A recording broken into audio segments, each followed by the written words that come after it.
Bienvenue dans ce journal Haïti. Élection, le CEP accélère les préparatifs. Le Conseil électoral provisoire a lancé le processus d'accréditation des journalistes et observateurs électoraux. Le calendrier prévoit toujours un premier tour des élections présidentielles et législatives le 13 décembre 2026 avec un second tour le 21 février 2027 sous réserve d'un climat sécuritaire acceptable et du financement nécessaire.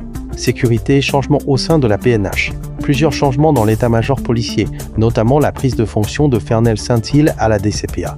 Parallèlement, un mouvement citoyen à Kenskoff annonce une conférence consacrée à la restauration de la sécurité. Force internationale.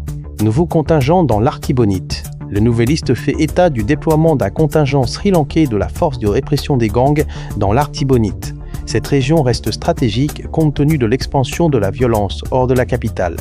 Carburant, le gouvernement limite une forte hausse. Qu'après des discussions entre gouvernement et représentants du secteur, le prix du gallon de gasoline a été fixé à 700 gourdes, soit 179 gourdes de moins que le tarif initialement envisagé. Le mécanisme de compensation de l'État a été utilisé pour limiter l'impact sur les consommateurs. Risque sismique, appel à la vigilance. Après de récents séismes en Amérique du Sud, des ingénieurs et responsables de la société civile haïtienne demandent davantage de préparation.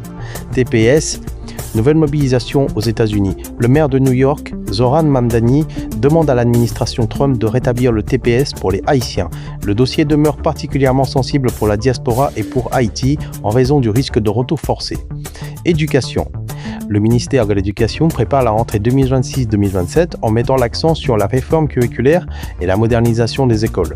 Sport. Haïti a terminé les Jeux d'Amérique centrale et des Caraïbes de Santo Domingo 2026 avec 5 médailles, tandis que la sélection U20 s'est qualifiée pour les Jeux panaméricains 2027.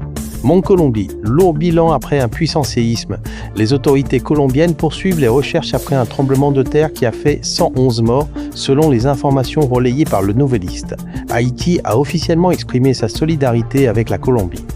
États-Unis, politique migratoire sous surveillance, l'Associated Press rapporte que des personnes détenues par l'immigration dans plusieurs États dénoncent des difficultés d'accès aux soins médicaux. L'agence a également documenté la détention de membres de familles de militaires dans le cadre du durcissement migratoire. Éclipse solaire totale aujourd'hui. Une éclipse solaire totale sera visible ce mercredi 12 août dans certaines régions du Groenland, d'Islande, du nord de la Russie, d'Espagne et du Portugal. CNN prévoit une couverture spéciale à partir de 13h, heure de l'Est.